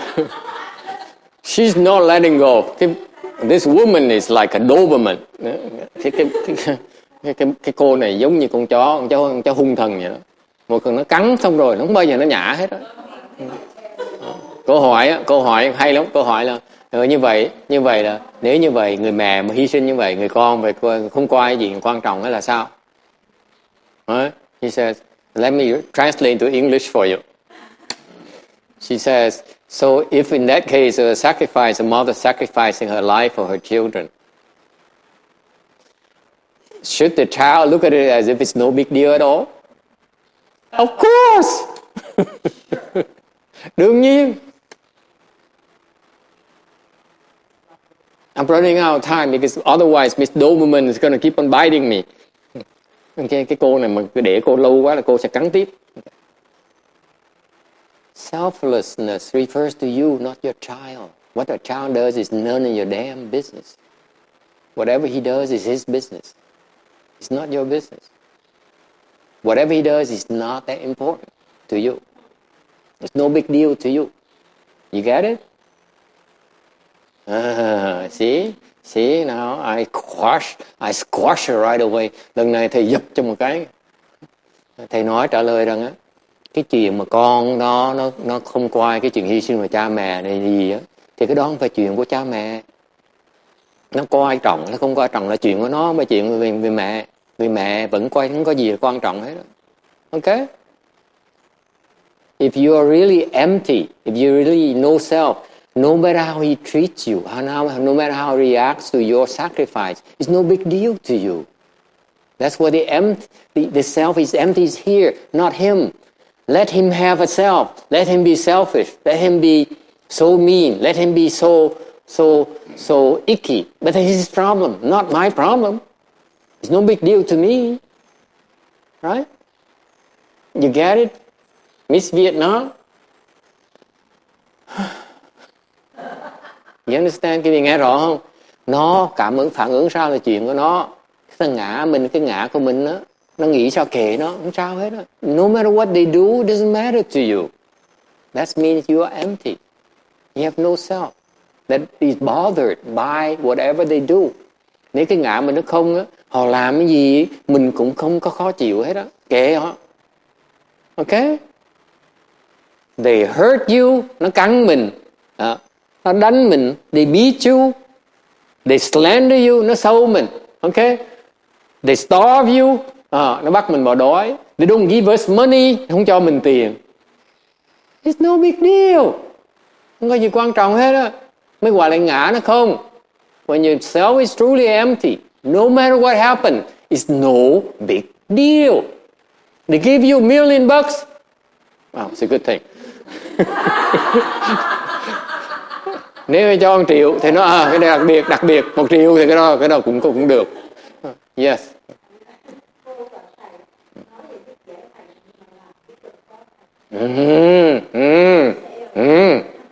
That's why we cultivate.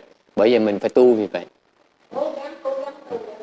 She says it's easier said than done. I agree. That's why we cultivate. We cultivate because we learn to let go.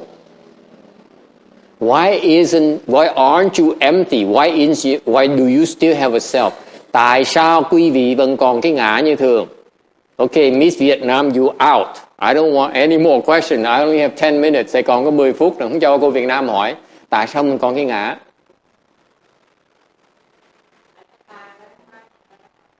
Because your self is too big. Why? Tại sao còn cái ngã? This. The interesting thing here is, if you have to let everything go, and there's no lineage from generation to generation.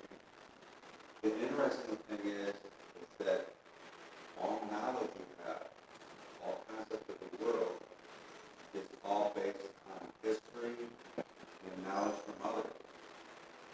So you are, in one sense, you are trying to break that lineage of the selflessness and letting things go. Mm-hmm. The other, you're trying to draw from that knowledge and history, etc. Like I said in the Italian thing, what I do for you, I remember, so you remember me, and it's back and forth. Right. Okay.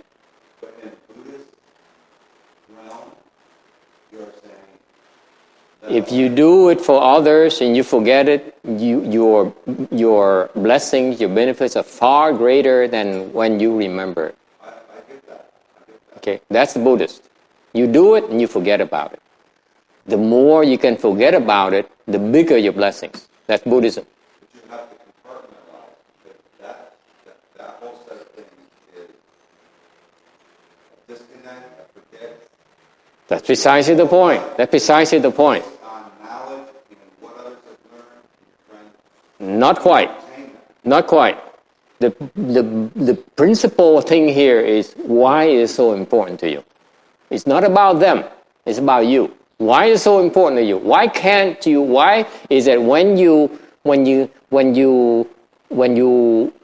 give them $1, why is it so important to you? Why is it so important to you? So the practice of cultivation, you give $1 and you look and say, wow, I still think about it. And you go and ask someone and say, hey, you see, I gave him $1. I gave my mother $2,000. Okay? I give my brother, a car. You still think about it because it's important to you. Okay? The person who really is selfless just gives and then forgets about it. It's no big deal. It's not even worth remembering. It's no big deal, frankly. Okay? So, the reason that you learn to cultivate is because you learn to discern the types of things that are still important to you, and you get rid of that importance. Does it make sense? For example, you realize that you are stingy, meaning you care a lot for money. Chẳng bởi mình mới cần tu vậy. Cái tu là mình chưa có ngã, tại vì mình có nhiều chuyện mình nghĩ là quan trọng, mình có nhiều cái chấp trước đó. You still have a lot of attachment. You still attached to money. Okay? So that's why in Buddhism, when you practice in Buddhism, we encourage you to give away your money. Don't look at me like that. Bhante, this is our secret. The point is that in order to work on your attachment, you have to learn to look at it first and let go. That's how you reduce your attachment. This is a self because you still have attachments. Mình còn cái ngã là tại mình còn cái chấp trước. Cái chấp trước là cái ngược lại của cái không quan trọng. You see, attachment is exact opposite of it's no big deal. You see that? It's that simple. You have, it's a big deal to you because you still are attached. Is it clear? You're attached to praise. You're attached to recognition. If you is no longer important to you, then you're a little bit closer to emptying yourself. Is it clear?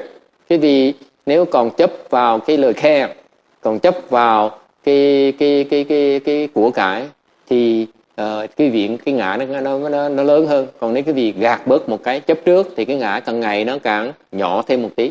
You see, the self is measured by the number of attachments you have. The Buddhist is very scientific, unlike some American Caucasian thinkers who think that the Buddhist monks are unscientific. We are very scientific, sir. Okay?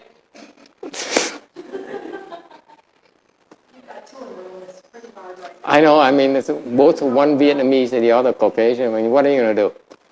From yellow to white. The self is measured really by the number of attachments. Cái ngã mình á, là mình có thể mô tả nó bằng cách những cái chấp trước mình có. Is it clear? In order for you to empty yourself, you have to drop one attachment at a time. Muốn bớt cái ngã là phải bớt cái chấp trước của mình. That's all there is to it. It's simple arithmetic. Chỉ là cộng trừ nhân chia thôi. Cái ngã mình á. Attachment and knowledge, it is, the self is still not empty yet. You still attach to what you know. That's one of the worst form of attachment. You can know without being attached. Yeah, if you know, because you know already what's a big deal. You see, successful people have a bigger ego because they know they are successful. Have you ever thought about it? They become more egotistical because they know they're successful. Cái người hỏi, vậy mình chấp vào cái sự hiểu biết của mình, cái đó phải là cái đó là có hại không? Thầy nói cái hiểu biết mình là nó làm bản ngã mình nó lớn hơn. Thầy cho ví dụ những cái người có thành công đó, càng ngày bản ngã càng lớn. Tại sao? Tại họ biết họ thành công. Cái biết đó nó tai hại hết sợ. The knowledge is very dangerous. See, now Mr. America is confused. You see that? You see how subtle it is? The more successful the people become, invariably they become more egotistical. That's a fact of life. Okay? Quý vị thấy không? Những cái người mà càng thành công, càng ngày nó càng, bản ngã nó càng lớn. Tại sao? Càng ngày họ càng biết là càng thành công. Cái biết đó, càng ngày nó càng nhiều. Càng khó mà gạt nó. Miss Vietnam, what do you think?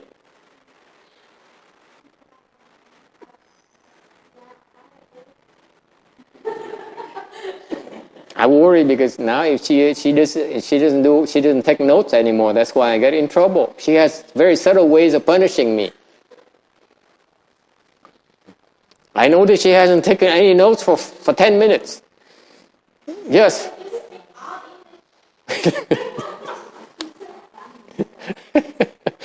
She's a real pit bull.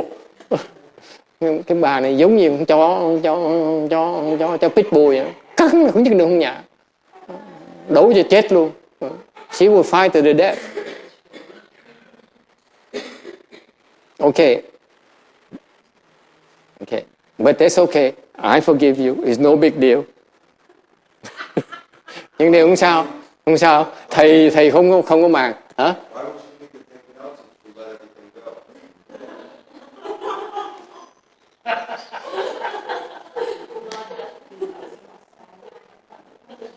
It's not my son. It's not Your message He has such a big ego. So that's all I have to say. that was my point. We never finish this slide. Let me tell you, text. I'm sorry, but they come up with twisted ways to make me go sidetrack me. Mấy cái người này phá thầy hết phá đám, chưa phá đám này. Mà ta hết. Ông đây ông hỏi. Đúng vậy, đúng rồi. Yeah. Yeah. Yeah. Yeah. Yeah.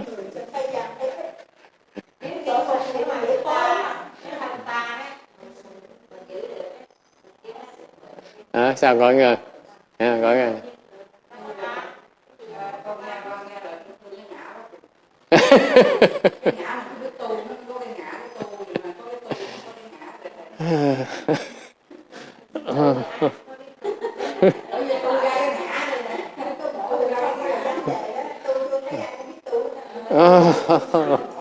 Oh, this is chaos. This is unacceptable. I cannot accept this anymore. Thầy chịu đựng nổi được rồi. Forget about selflessness. What about emptying the self? I don't give a damn anymore. Let's end the lecture right now. Okay. She says that now the way to describe the self, how icky it is, I feel sorry for myself.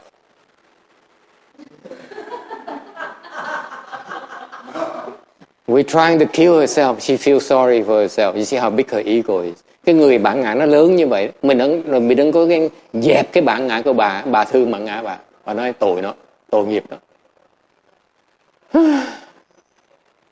Hiểu không? Thầy dạy để mà thầy giúp Quảng Ngân dẹp cái bản Ngân nó ngược lại nói không có đâu, tôi thấy thương hại cho bản ngã của tôi. Cái gì?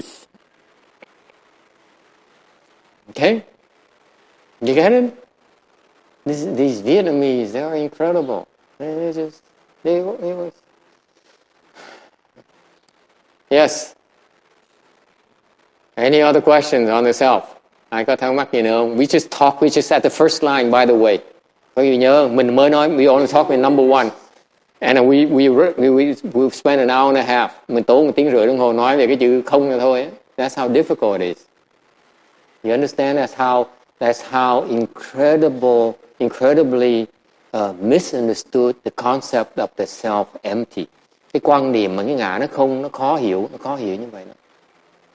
Okay? Let me tell you. You will read all kinds of books. Thì quý vị đọc, muốn tóm lại, quý vị có thể đọc rất nhiều sách. You can read all kinds of books on selflessness. I will tell you it boils down to this. Tất cả nó chỉ trở về lại một cái thôi. Là không có gì quan trọng đến nỗi như vậy. Nothing is that important. It's no big deal. That's selfless.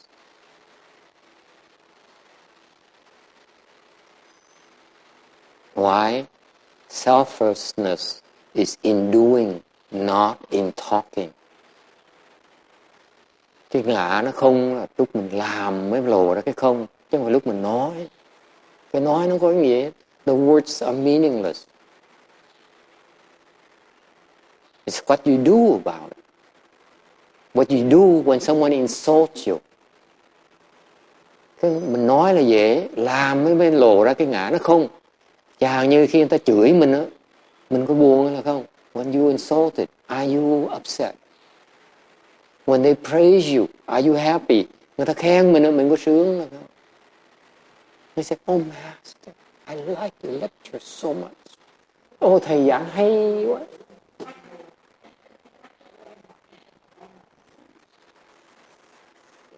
You understand? Okay? It's no big deal. Okay? Agree? Internationally, tất cả mọi quốc gia đều đồng ý hết hả? Okay. So we stop here at 582, unless you have other questions. Mình ngừng lại ở cái tấm này, nếu như quý vị vừa ý.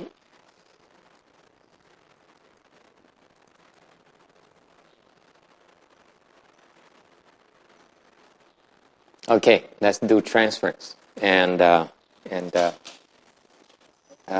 go.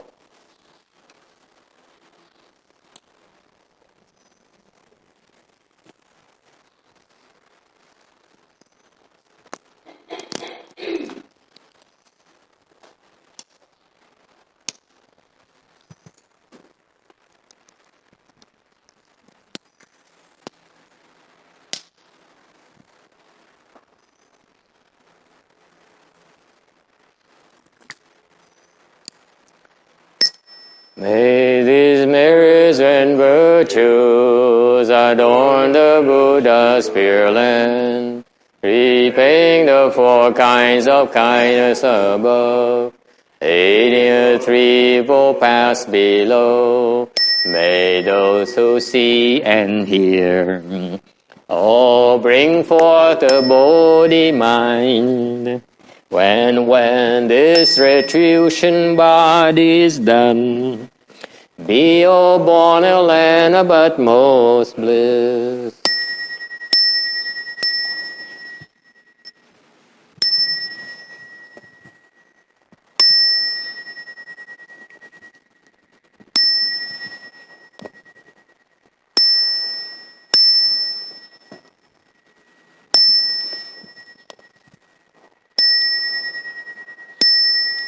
Bow in respect to the shearers.